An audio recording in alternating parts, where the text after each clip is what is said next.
அவர் மறைந்த பிறகும் அது சாப்பாடு போடணும்னு சொல்லி எங்களுடைய கழகத்துடைய பொதுச்சார் மரியாதைக்குரிய அந்நியர் அவர்கள் நம்ம தினந்தோறும் நம்ம இங்கே சாப்பாடு போடணும்னு சொல்லி தான் இந்த சாப்பாடு அன்னதானத்தை துவக்கி வச்சாங்க.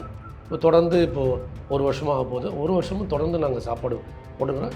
அதுக்கு எல்லா மக்களும் வந்து ஃபஸ்ட்டு அவரை ஒரு கடவுளாக வந்து தரிசனம் பார்த்துட்டு இப்போ அப்படி வந்த பிறகு தான் சாப்பாடு வாங்குறத தவிர அவர் நேரடியாக யாரும் சாப்பாடு கோசமும் வர்ற மாதிரி கிடையாது. இவ்வளோ தாய்மார்கள் வருவாங்க, அப்படி அழுவாங்க. ஐயோ நான் உங்களை கைவிட்டுட்டோமே உங்களை இருக்கும்போது நாங்கள் உங்களை இந்த ஆட்சியில் உட்காராமல் விட்டுட்டோமேன்னு சொல்லி இவ்வளோ லேடிஸுங்க. ஜென்ஸுன்றது கொஞ்சம் குறைவு தான், ஆனால் லேடிஸ் மறக்கின்ற அனைத்து பெண்களும் சொல்லி அழுவாமல் போக மாட்டாங்க. ஒரு கோயிலாக உருவாக்கி வச்சுட்டோம். இன்றைக்கி வரவங்க எல்லாருமே இது ஒரு சிவன் ஆலயம் தான் சொல்லி பேசுகிற அளவுக்கு எத்தனையோ சித்தர்கள் வராங்க.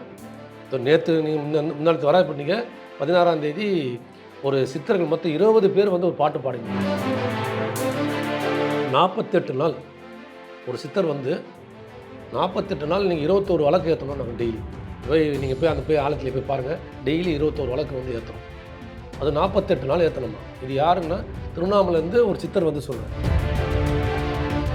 என்னதான் பண்ணணும் எங்ககிட்ட சொல்லுங்கள், நாங்கள் எங்களால் முடிஞ்சு நாங்கள் போடுறோம்னு சொல்லி இப்படி பலப்பட்ட மாதிரி வந்ததால் தான் இன்றைக்கி இது கோயிலாக இருக்குது. ஸோ இந்த கோயிலில் சாமி தரிசனம் பண்ணுறதுக்கு பலதரப்பட்ட மக்கள் இன்றைக்கி உண்மையிலே சொல்ல போகிறேன், இஸ்லாமியர் கிறிஸ்துவர் கூட அதிகமாக வந்து இங்கே கருப்பத்தை காட்டு போகிறாங்க. உண்மையிலே பெரிய விஷயம். நீங்கள் வேறு எந்த கோயிலுக்கு போனாலும் கூட காட்ட மாட்டாங்க, இங்கே வந்து கருப்பத்தை காட்டுறாங்க. எங்களெல்லாம் ஒரு ரொம்ப ஆச்சரியமாக அதிகமாக முஸ்லீம் அதிகமாக வராங்க, கிறிஸ்டின் அதிகமாக.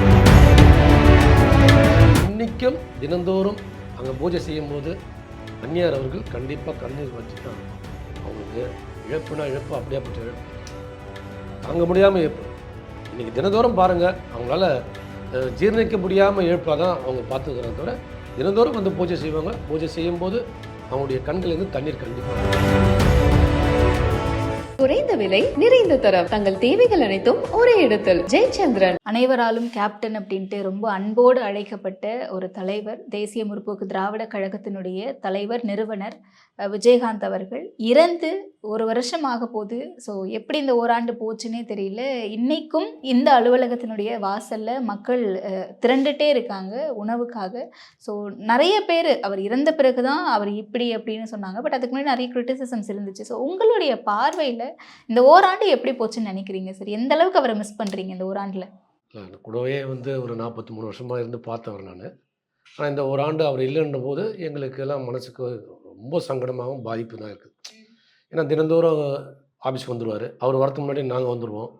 இல்லைனா ஏதோ ஒரு நிகழ்ச்சி இருந்தால் டக்குன்னு வீட்டிலேருந்தே ஃபோன் பண்ணி நமக்கு இங்கே போனோம், ஏதோ ஒரு விழுப்புரத்துக்கு போகிறோம், இல்லை கோயம்புத்தூர் போகிறோம், இல்லை மதுரைக்கு போனோம்னா நேராக வீட்டுக்கு வாணும், ஏதாவது ஃபோன் ஏதாவது ஒரு தினந்தோறும் ஒரு தொடர்பில் இருக்கிறாள் நான். ஆனால் இந்த ஒரு வருஷமாக அவர் இல்லைன்னும் போது அந்த ஃபோன் காலையே என்னால் வரலன்னும் போது எனக்கெல்லாம் ரொம்ப கஷ்டமாக இருக்குது. என்னால் வந்து எப்படி நான் தாங்கியிருக்கிறேன்னா ரொம்ப கஷ்டம்தான் எனக்கு. ஏன்னா தலைவர் நான் அப்படி பார்த்து நேசித்தவர், இப்போ அவர் இந்த ஒரு வருடமாக இல்லைன்ற போது எனக்கு ரொம்ப கஷ்டமாக இருக்குது. ஓகே, ஸோ இந்த இடம், இந்த ஆஃபீஸ், ஏன்னா இது ஸ்பெசிஃபிக்காக அவரோட ரூமு, அவரோட இடம், அவரோட எக்ஸிஸ்டன்ஸ் இன்றைக்கி இங்கே இல்லை. அண்ட் வெளியே பார்த்தீங்கன்னா அவர் இருக்கும்போது மக்கள் எந்த அளவுக்கு திரண்டு வந்தாங்களோ அவரை பார்க்குறதுக்கு, அதே மாதிரி மக்கள் இன்னைக்கு உணவுக்காக கஷ்டப்படுறவங்க இங்கே இருந்துகிட்டே இருக்காங்க. ஸோ அதெல்லாம் பார்க்கும்போது என்ன தோணுது உங்களுக்கு? அதான் அவர் வந்து இருக்கும்போதே வந்து பல ஏழைகளுக்கெல்லாம் வந்து தினந்தோறும் சாப்பாடு போட்டார்னு நிச்சயமா எல்லாருக்கும் தெரியும் அந்த விஷயம். சரி, அவர் மறைந்த பிறகும் அது சாப்பாடு போடணும்னு சொல்லி எங்களுடைய கழகத்துடைய பொதுச்சார் மரியாதைக்குரிய அந்நியர் அவர்கள் நம்ம தினந்தோறும் நம்ம இங்கே சாப்பாடு போடணும்னு சொல்லி தான் அந்த சாப்பாடு அன்னதானத்தை துவக்கி வச்சாங்க. இப்போ தொடர்ந்து இப்போது ஒரு வருஷமாக ஆக போகுது. ஒரு வருஷமும் தொடர்ந்து நாங்கள் சாப்பாடு போட்டுக்கிறோம். அதுக்கு எல்லா மக்களும் வந்து ஃபஸ்ட்டு அவரை ஒரு கடவுளாக வந்து தரிசனம் பார்த்துட்டு இப்போ அப்படி வந்த பிறகு தான் சாப்பாடு வாங்குறத தவிர அவர் நேரடியாக யாரும் சாப்பாடு கோசமும் வர்ற மாதிரி கிடையாது. அதில் சில பேர் ஒரு 50 பேர் இங்கே லோக்கலில் பக்கத்துலேயே இருக்கிறவங்க பாவம், அவங்களுக்கு சாப்பாடு கிடைக்காதவங்களும் வராங்க. அப்புறம் நம்ம வருகின்ற மக்கள் அனைவரும் இதை கோயிலாக வந்து பார்த்து தலைவரை தரிசனம் பண்ணிட்ட பிறகு தான் சாப்பாடோட ஒரு பிரசாதமாக வாங்கிக்கோ சொல்லிட்டு சாப்பிட்றாங்க. அப்படிப்பட்ட நிலை தான் இன்றைக்கி எங்களுடைய ஆலயத்தில் நடந்து கொண்டு இருக்கிறது. ஓகே, ஸோ இன்னுமே வந்து கோவிலாக நினச்சி வந்துட்டு அவரை பார்த்துட்டு தான் அதுக்கப்புறமா அது சாப்பிட்றீங்கன்னு சொன்னீங்கல்ல, இன்னுமே மக்கள் மனசில் அந்த ஒரு துயரம் அப்படிங்கிறது இருக்கா? பார்க்கும்போது உங்களுக்கு அது எப்படி இருக்குது? நாங்கள் எப்படி எக்ஸ்பிரஸ் பண்ணுறாங்க? நாங்கள் தினந்தோறும் பக்கத்தில் தான் அங்கேருந்து பார்ப்போம். எவ்வளோ தாய்மார்கள் வருவாங்க, அப்படி அழுவாங்க. ஐயோயோ நான் உங்களை கைவிட்டுட்டோமே, உங்களை இருக்கும்போது நாங்கள் உங்களை இந்த ஆட்சியில் உட்காராமல் விட்டுட்டோமேன்னு சொல்லி எவ்வளோ லேடிஸுங்க, ஜென்ஸுன்றது கொஞ்சம் குறைவு தான், ஆனால் லேடிஸ் வருகின்ற அனைத்து பெண்களும் சொல்லி அழுவாமல் போக மாட்டாங்க. ஏன்னா அவரால் எவ்வளோ பயன்பெற்றிருப்பாங்க, அந்த லேடிஸும் வராங்க, பயன்பெறாதோட எவ்வளோ பேர் வந்து இன்றைக்கும் அவரை ஒரு கடவுளாக நினைத்து அழுதுட்டு சாமியாக பார்த்துட்டு தான் போகிறாங்க எல்லா பெண்களுமே. Okay okay.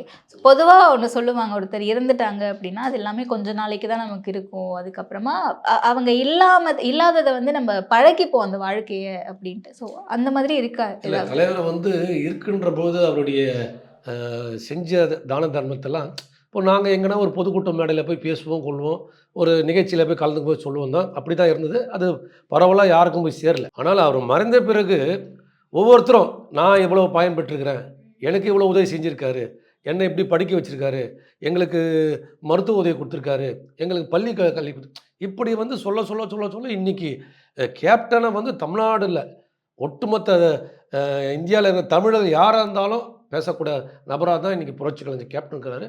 அது உண்மையிலே சொல்கிறேங்க. அவர் இறந்துட்டு இருக்கும்போது கூட அவருடைய அருமையை தெரில, அவர் மறைஞ்சிட்ட பிறகு தான் இன்றைக்கி எல்லாரும் பேசப்படக்கூடிய ஒரு தலைவராக கேப்டன் இருக்கார்.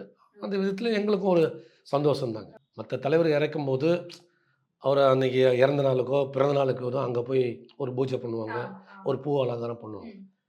இதை வந்து நாங்கள் அப்படி கிடையாது. தலைவருடைய கேப்டன் வந்து நாங்கள் அப்படி இல்லை, ஒரு கோயிலாக உருவாக்கி வச்சுட்டோம்.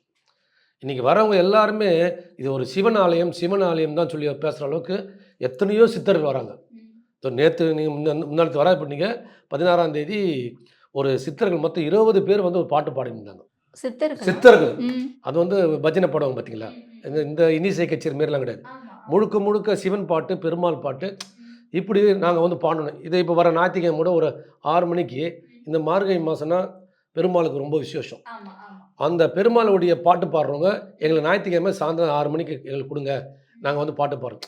இப்போது அப்படி இன்றைக்கி மறைந்தது நீங்கள் பார்த்துருக்கீங்க, இந்த மெரினால கலைஞராக இருக்கட்டும், எம்ஜிஆர் ஆகட்டும், ஜெயலலிதா ஆகட்டும், அல்லது அண்ணா ஆகட்டும், இந்த மாதிரி பாடல் பாடுறதோ எந்த நிகழ்ச்சியை நீங்கள் பார்த்துருக்க மாட்டீங்க. ஆனால் இங்கே தொடர்ந்து ஒரு முறை கேட்குறாங்க, நாங்கள் பஜனை பண்ணணும். இப்போ கூட பாருங்கள், ஒரு 48 நாள் ஒரு சித்தர் வந்து 48 நாள் நீங்கள் 21 வழக்கு ஏற்றணும். நாங்கள் டெய்லி நீங்கள் போய் ஆழத்தில் போய் பாருங்கள், டெய்லி 21 வழக்கு வந்து ஏற்றுறோம். அது 48 நாள் ஏற்றணுமா. இது யாருன்னா திருவண்ணாமலேருந்து ஒரு சித்தர் வந்து சொல்கிறார். ஸோ இதை வந்து எல்லாருமே ஒரு இப்போ கோயிலாக சிவன் ஆலயமாக தான் எல்லாம் பார்க்குறோம். எல்லா ஒட்டுமொத்த மக்களும் அந்த சிவன் பக்தர்கள்லாம் இங்கே வராங்க.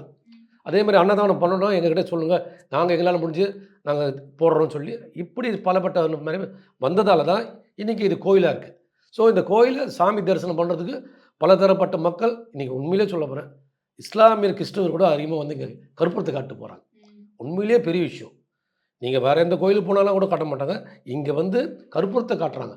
எங்களெல்லாம் ஒரு ரொம்ப ஆச்சரியமாக, அதிகமாக முஸ்லீம் அதிகமாக வராங்க, கிறிஸ்டின் அதிகமாக வராங்க. ஓகே. இடைப்பட்ட இந்த ஓராண்டு காலத்தில் கட்சியினுடைய பொதுச் செயலாளர் பிரேமலதா அவர்கள் இங்கே வருவாங்க போவாங்க, அவங்க பார்த்து இடையில இமோஷனல் ஆகியிருக்காங்களா? இன்னமும் அந்த ஒரு துயரம் மக்கள் மனசில் இருந்துகிட்டே இருக்கே அப்படின்ட்டு. அவர் கூட வாழ்ந்த வாழ்க்கை வந்து சொல்ல முடியாது, அப்படிப்பட்ட வாழ்க்கை. அவர் தலைவர் எங்கே போனாலும் எந்த இடத்துல இருந்தாலும் ஏதாவது விசேஷம் முடிஞ்சுன்னா டக்குன்னு எடுத்துன்னு ஃபோனை போட்டு பேசுவார். அன்னிட்டு தான் என்ன பண்ணுறேன், ஏது பண்ணுறேன், பிள்ளைங்க என்ன பண்ணுறாங்க. ஏன்னா அதேமாதிரி எந்த ஒரு நிகழ்ச்சி முடிஞ்சாலும் நேராக வீட்டுக்கு தான் வந்துடுவார். ஆமாம், அதேமாதிரி வீட்டுக்கு வந்து எங்களுக்குலாம் வந்து சாப்பாடு வந்து வர வழியில் நீங்கள் வாங்கி சாப்பிட்டுருந்தாரு, ஆனால் அவர் நேராக போய் வீட்டிலே சாப்பிடுவார். ஸோ அப்படி பார்த்து பழகப்பட்டவங்க இன்றைக்கும் தினந்தோறும் அங்கே பூஜை செய்யும்போது அந்நியார் அவர்கள் கண்டிப்பாக கண்ணீர் வட்டி தான் இருப்பாங்க. அவங்களுக்கு இழப்புனா இழப்பு, அப்படியாப்பட்ட இழப்பு, தாங்க முடியாமல் இழப்பு. இன்றைக்கி தினந்தோறும் பாருங்கள், அவங்களால ஜீர்ணிக்க முடியாமல் இழப்பாக தான் அவங்க பார்த்துக்கிறாங்க. தவிர தினந்தோறும் வந்து பூஜை செய்வாங்க. பூஜை செய்யும்போது அவங்களுடைய கண்கள்லேருந்து தண்ணீர் கண்டிப்பாக வரும். ஓகே. ஸோ இன்னைக்கு வந்து ஒரு மிஸ்ஸிங் இருக்குது, ஒரு துயரம் இருக்குது, இன்றைக்குமே அவங்க ஒரு சொட்டு கண்ணீராவது விடாமல் இருக்க மாட்டாங்கன்னு சொல்கிறீங்க. ஆனால் அதற்கு மத்தியில் அரசியலும் பண்ண வேண்டியிருக்கு, குடும்பத்தையும் பார்க்க வேண்டியது இருக்குது, இத்தனை தொண்டர்களை வழிநடத்தணும் அப்படின்ற ஒரு பெரிய பொறுப்பு இருக்குல்ல, எப்படி ஹேண்டில் பண்ணுறாங்க எல்லாத்தையும்? இவ்வளோ காலமாக பார்த்தீங்கன்னா தலைவர் இருந்தார், எல்லா கட்சி விவகாரத்தை அவர் தான் பார்த்து கொண்டு இருந்தார். அதன் பிறகு அவருக்கு திருமணமாக ஒரு பொதுக்கூட்டமாக ஒரு இப்போ இது என்னது சொல்லுவோம் மாநாடுன்னா அன்னி வந்து கொண்டு இருந்தாங்க, தேர்தலெலாம் வந்து கொண்டு இருந்தாங்க. அவர் மறைந்துட்ட பிறகு இப்போ அந்நியார் அவர்கள் தொடர்ந்து தினந்தோறும் ஆஃபீஸ்க்கு வராங்க, கடிதத்தை பார்க்குறாங்க, இந்த மாவட்ட செயலாளர்களை வந்தால் பார்க்குறாங்க, தலைமை கழக நிர்வாகிகள் வந்தால் பார்க்குறாங்க.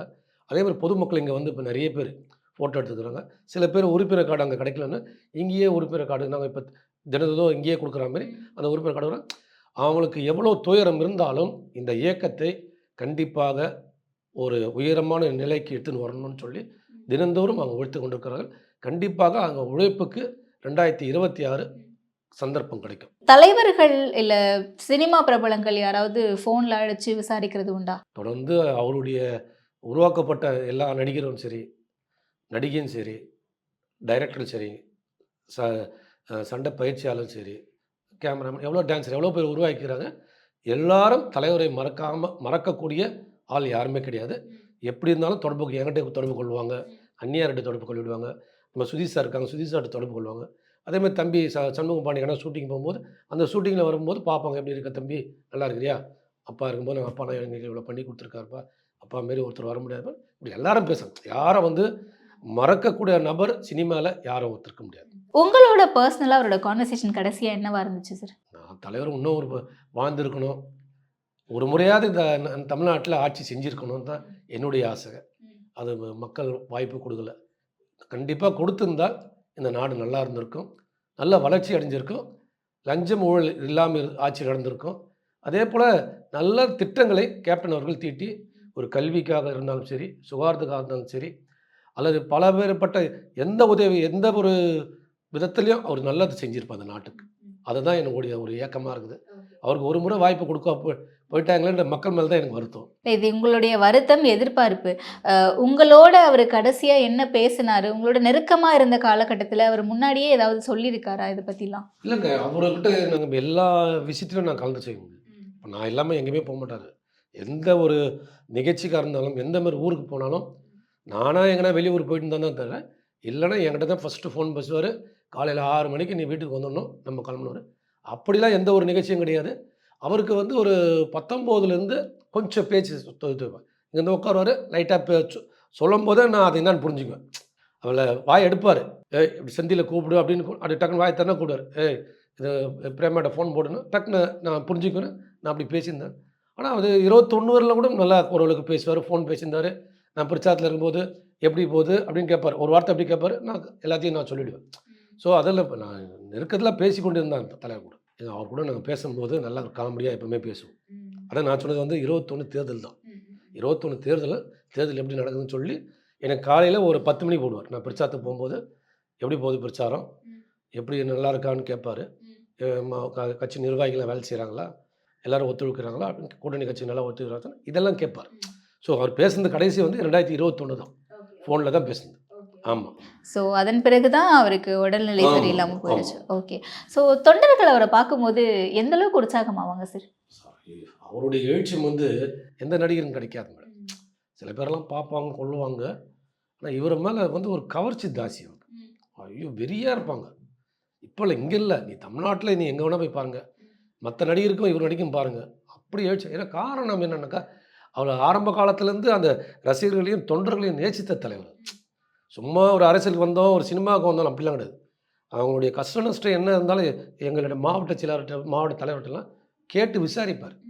அதில் அவனுக்கு அது ஒரு திருப்தி. நெக்ஸ்ட்டு வரும்போது யார் வரானோ அவர் பேரை கரெக்டாக சொல்லி கூப்பிடுவார். அதுதான் பெரிய விஷயம் தலைவர்கிட்ட. பாசராஜ்னா பாசராஜ் வரார், வெங்கடேஷ் வரார், இந்த சைடு இளங்கோ வரார், இந்த சைடு மோகன்ராஜ் வரார், கூப்பிடுவார். இது இல்லை, எல்லா மாவட்ட செயலாளரையும் இங்கே தமிழ்நாட்டில் யார் இருந்தாலும் ஷூட்டிங்கில் போகும்போது வரும்பார். அந்த கோயம்புத்தூரில் வந்தாரா, சாதிக்கு வரார், சந்துரு வரார், அப்படி கரெக்டாக கூடுவார். மதுரில் வராரா, முத்து வரார், விருதுநகர் அப்போ இருக்கிற நான் சொல்கிறது 88 80 தாமோதரக்கண்ணன் வரார், அதெல்லாம் கரெக்டாக சொல்லுவார். அப்படியாப்பட்ட மனுஷன். அதனால தான் தலைவரை நேசிக்க. அதே மாதிரி வந்தவொடனே போனோன்னு ஷூட்டிங்லேயும் பார்த்தோன்னா, முதல்ல போய் சாப்பிட்டு வந்து அப்புறமா இங்கே வாழ்வார். இங்கே வான்னு கொடுக்க மாட்டார். என்ன விஷயம் முதல்ல கேட்குறாரு, இல்லை இது மாதிரி பேசுகிறேன், அப்படியா போய் சாப்பிட்டு வந்து இங்கே உட்கார் பண்ணுவார். அவரும் என்ன பண்ணால் எல்லாத்தையும் டேக் முடிச்சுட்டு ஃப்ரீயாக வந்து உட்காந்து. ஸோ அதனால் வந்து ரசிகர்களையும் தொண்டர்களையும் நேசித்த தலைவர்னா எங்கள் தலைவர் கேப்டன் தான். ஓகே. ஸோ இன்ன வரைக்குமே அந்த ஒரு ஆரவாரம் இருந்துகிட்டே யாரும் ஒருத்தரும் மறக்க மாட்டேன். ஓகே ஓகே 100% தலைவர் மேலே ஒரு குத்தோட சொல்லவே முடியாது. எங்கள் மேலே தப்பு இருக்கலாம், செய்யலாம், ஆனால் அவர் மேலே ஒரு குத்தத்தை நாங்கள் சொல்லவே முடியாது. ஏன்னா அப்படி நேசித்த தலைவர் அவர். குறைந்த விலை நிறைந்த தரம் தங்கள் தேவைகள் அனைத்தும் ஒரே இடத்தில் ஜெயச்சந்திரன்.